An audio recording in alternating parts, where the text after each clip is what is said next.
Hello everyone, কে অবস্থা? সবাই কেমন আছেন? আশা করি ভালো আছেন। আলহামদুলিল্লাহ আমিও ভালো আছি। গাইস, আপনারা প্রথমে যে ভিডিওটা দেখছিলেন, এখন আপনাদের মাথায় ঢুকতে পারে যে আসলে ভিডিওটা কি।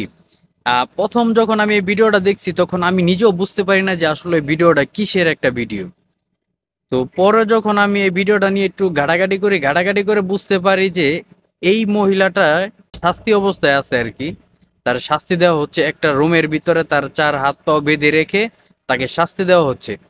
আর এই শাস্তি দেওয়াটার কারণ হয়েছে কি, আপনারা যদি জানেন আপনাদের মাথা নষ্ট হয়ে যাবে যে এইটা কিভাবে সম্ভব। তার 17 মাসের বা 18 মাসের এরকম একটা বেবি ছিল। এই বেবিটাকে সে বাসায় একলা রেখে তালা মেরে সে তার বয়ফ্রেন্ডের সাথে চলে গেছে সমুদ্র সৈকতে। একদিন 2 দিনের জন্য না, 10 দিনের জন্য গেছে। যাওয়ার পর কোনো খোঁজ খবর নাই, কোনো কিছু নাই। বেবিটা তার ঘরের ভিতরে একা চিৎকার কান্না করে তার নিজের মলমূত্র, সে তো 17-18 মাসে, সে আর কতটুক বুঝে। তো সে এক পর্যায়ে মারা যায়। আসুন প্রথমে আপনাদেরকে আমি সেই বাচ্চার ভিডিওটা একটু দেখাই।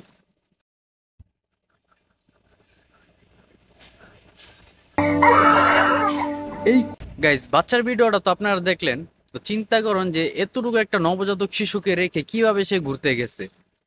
আর এই অবস্থায় ওর যে শাস্তি দেওয়ার কারণ হয়েছে যে আপনার আশেপাশে যে লোকজন যারা আছে তারা তার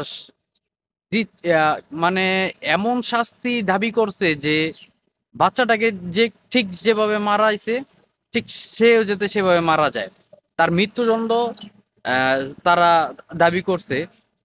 তার জন্য ওকে একটি খালি কক্ষে একা রেখে চার হাত পাও বেঁধে তাকে এভাবে রাখছে।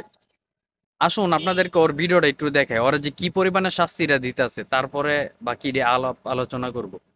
Gloria. Oh, I grew up when I went to lunch. তোর বয়ফ্রেন্ডের সাথে, আচ্ছা ঠিক আছে গেছস, ভালো কথা। তুই তোর বাচ্চাটারে নিয়ে যা, এই বাচ্চাটারে কারো কাছে রেখে যা। তুই খালি রুমের ভিতরে কি মনে করে তুই রেখে গেছস? এখন চিৎকার করিস কেন? গাইস, আপনারা তো এই মহিলার ভিডিওটা দেখলেন। ওরে এই শাস্তি না, ওরে তো এই যে ওরা আইসা গোসল টোসল করানোর একটা সুযোগ দিছে। ওরে এই শাস্তি না, ওরে ইন টোটালি ভাইন্দা, মনে করেন যে অবস্থা সেই অবস্থায় টানা 10-15 দিন আর 1 মাস ওর মরার আগ পর্যন্ত, ওর মৃত্যুর আগ পর্যন্ত ওর এইভাবে বাইন্দা রাখা উচিত। তাইলে সে বুঝতে পারবে যে বাচ্চাটা ঠিক কতটা কষ্ট পাইছে, কতটা কষ্ট পায় সে মারা গেছে। আর এই ভিডিওটা দেখে আদার্স যে মানুষজন আছে, আরো যে লোকজন আছে, তারা যত শিক্ষা হয়ে যায় যে এরকম কাজটা যে তার কারোর সাথে না করতে পারে। গাইজ, ভিডিওটা প্রচুর পরিমাণে শেয়ার করে দিবেন যেন এরকম নরপশু মা যারা আছে ওদের কাছে গিয়ে যাতে এই ভিডিওগুলো পৌঁছায়। আর শাস্তি, ওর মৃত্যুদণ্ড শাস্তি এটা ঠিক আছে, ওর একদম না খাওয়াইয়া এভাবে টানা বাইন্দা রাখুক 1 মাস, মর রাখ পর্যন্ত। ভালো থাকবেন সবাই, সুস্থ থাকবেন। দেখাবো অন্য কোনো ভিডিও নিয়ে। আসসালামু আলাইকুম।